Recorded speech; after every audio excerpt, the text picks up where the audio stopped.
शंकर जी का 11वां जो रुद्र अवतार है वो हनुमान जी। अंजना माँ ने जब तब किया वो शंकर जी के नाम से किया था पुत्र प्राप्ति के लिए।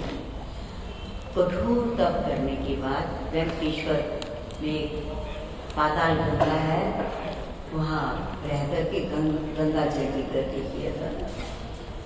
तो भगवान शंकर ने उन्हें वरदान दिया था कि हम, और शंकर नाम से ओम नमः शिवाय का जाप दिया था। तो उन्होंने कहा था कि हम राम जी के ऋण उतारने के लिए पहले अवतार में, लंबी कथा हो जाएगी उसको भी सुनाएंगे, उस ऋण को उतारने के लिए हम सेवक बन के आएंगे और उस ऋण को उतारेंगे। इसलिए मेरे 10 अवतार तो हो चुके हैं, रुद्र ने कहा, परंतु 11 रुद्र होते हैं, तो 11वां अवतार अंजना माँ के पेट से हुआ, इसलिए उनका नाम क्या बना? हनुमान। हनुमान नाम दिया था इंद्र ने उनको। जब इंद्र ने वज्र मारा और उनकी ठोड़ी पे चोट लग गई थी और पवन देव उनको गोद में लेके गुफा में चले गए, लोगों का श्वास घुटने लगा, संसार में त्राही त्राही होने लगी, तो देवताओं ने कहा ब्रह्मा जी पवन देव ने बहना बंद कर दिया। उनकी प्रार्थना पर ब्रह्मा जी आए कि पवन देव है कहाँ, मुझे पता चला, वो तो बेटे को बेहोश बेटा पड़ा हुआ है गोदी में उनकी, और वो तो उसको लेकर के गुफा में घुस गए हैं, कहीं दूसरा प्रहार नहीं भी कर दे। और सहमे हुए, अब पवन देव खुद ही सहमे हुए, चल नहीं रहे हैं, तो लोगों के प्राण कैसे चलेंगे? तो ब्रह्मा जी गए वहाँ गुफा में और पवन देव ने चरणों में प्रणाम किया ब्रह्मा जी के, और हनुमान जी की स्थिति दिखाई उनको। ब्रह्मा जी ने उनकी बोली सृष्टि चौपट रही है, बोली मैं क्या करूं, मेरी सृष्टि चौपट रही है। ब्रह्मा जी ने हनुमान जी के शरीर के ऊपर हाथ फेरा और हनुमान जी खड़े हो गए और वियोग हो गए, और सभी देवताओं ने हनुमान जी को आशीर्वाद दिया। इंद्र ने हनुमान नाम दिया। ब्रह्मा जी ने कहा मेरी सृष्टि के जितने भी अस्त्र शस्त्र हैं, आज के बाद हनुमान जी के ऊपर कोई भी सफल नहीं हो सकेंगे, सब विफल हो जाएंगे अगर कोई बात करेगा तो। वरुण देवता ने कहा मेरा पाश इन्हें बांध नहीं सकेगा। ब्रह्मा जी ने कहा मेरा ब्रह्म अस्त्र भी इनको नहीं बांध सकेगा। जल इनका कभी भी हानि नहीं कर सकेगा, वरुण देवता ने कहा जल से इनको कभी भी हानि नहीं होगी।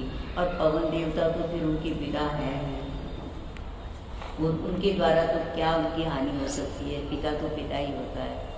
तो इस तरह से देवताओं के आशीर्वाद से हनुमान जी अब चले जा रहे हैं लंका के अंदर। खूब बल है हर तरह से, परंतु इनको थोड़ा सा शाप दे दिया था ऋषियों ने। और वो भी क्यों दे दिया था, जब इनको ये वरदान सब प्राप्त हो गए तो अपने बल को आजमाने के लिए वहाँ ये ऋषियों के किसी का कमंडल किसी के यहाँ रख के आते, किसी की लंगोटी किसी दूसरे के यहाँ रखाते, किसी का आसन उठा के रखाते। इस तरह से उत्पात से करते, वृक्ष उखाड़ देते, किसी की झोपड़ी उखाड़ देते। तो आपस में संत लड़ते, फिर ये देखे तमाशा देखते करते थे ये सब काम रात को जब सब सो जाते थे। तो फिर जब परेशानी हुई और ऋषियों ने कहा कि ये कौन करता है, देखा कि हनुमान जी अंजना नंदन। समझाया बहुत समझाया, परंतु उस समय तो जोश था इनके अंदर, तो ऋषियों ने, अब मदंग ऋषि वहाँ थे, उन्होंने सोचा अगर इनको श्राप दे दें, इनका अवतार तो राम का आज लगी हुआ है। ऋषिराज ने कहा कि राम जी का काम करना है, रावण को मारना है। इनको अगर इनके बल को इनको कुंठित कर दिया जाएगा तो कैसे कार्य बनेगा, धरती का भार कैसे उतरेगा। तो बोले जब इनको कोई याद दिलाएगा ना, फिर सारा बल इनके अंदर, वरना प्रसुप्त रहेगा। जब कोई याद दिलाएगा तो फिर ये उसी तरह से सारे वरदान जागृत हो जाएंगे, और जागृत होकर के फिर ये अपना जो राम जी का कार्य होगा आगे होगा उसके अनुसार करेंगे। तो हम यहाँ कहने क्या चाहे थे कि जामवंत जी ने हनुमान जी को उनका बल याद दिला दिया है, और हम लोगों ने भी गा करके जामवंत के रास्ते का को अपनाया है। अब हनुमान जी जाने और आप लोग जानो, जो जो हनुमान जी को जो प्रार्थना करना चाहेंगे, वरदान प्राप्त करना चाहेंगे, उनकी शक्ति प्राप्त करना चाहेंगे, तो भावपूर्ण हृदय से हाथ की आहुति दे सके तो हाथ से भी देते रहना, और नहीं तो चरु से दे सके तो चरु से भी देते रहना, नहीं तो मानसिक आहुति देते रहना। जब स्वाहा हो तो मुँह से स्वाहा जरूर कहना। स्वाहा का अर्थ क्या होता है? सुआहा। जो मैंने कहा वो सही है, वो सत्य है,